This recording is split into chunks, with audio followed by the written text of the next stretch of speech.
संकट में साथ देना। एक गांव था जहां लोगों के बीच में अनोखा एक बंधन था। यहाँ के लोग एक दूसरे के साथ मेहनत करते, सहायता करते और एक दूसरे के साथ खुशियाँ और दुखों को बांटते थे।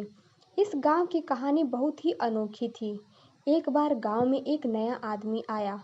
उसका नाम गोधन था। गोधन बहुत ही निराशाजनक हालात में आया था। वह एक छोटे से गांव में दूर रहते थे, जहां उनका परिवार बीमारियों और तंगी में फंसा था। उन्होंने सोचा कि वह इस गांव में आकर नए जीवन की कोशिश करे। गोधन गांव में आकर एक आदर्श बनने के लिए प्रयास करने लगे। वे हर काम में मेहनत करते, दूसरों की सहायता करते और सबके लिए प्रेरणा स्रोत बन गए। दूसरे लोगों की खुशियों और दुखों में भी वे सहभागी रहते। एक बार गांव में बड़ा दुख का समय भी आया, जब गांव के मुखिया का बेटा अचानक बीमार पड़ गया। उसकी स्थिति गंभीर थी और उसके परिवार को इलाज के लिए पैसों की आवश्यकता थी, लेकिन गरीबी के कारण परिवार के पास इतनी धनराशि नहीं थी। जब गोधन ने इसे सुना, उन्होंने तत्परता से अपनी सभी बचत की राशि का उपयोग करके परिवार की मदद की।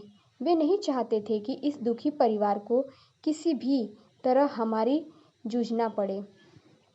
उन्होंने बचत की राशि के साथ साथ दूसरे गांव वालों को भी अपील की और उन्होंने भी उस परिवार की सहायता की। इस आपातकाल में गांव वालों ने एक बड़ी टीम बना ली।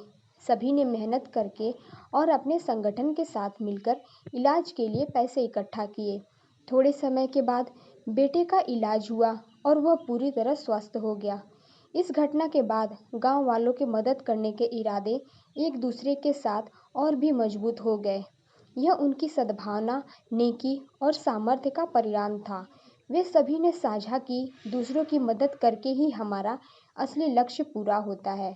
वह गांव अब एक परिवार की तरह था, जहां हर कोई एक दूसरे का सहारा था।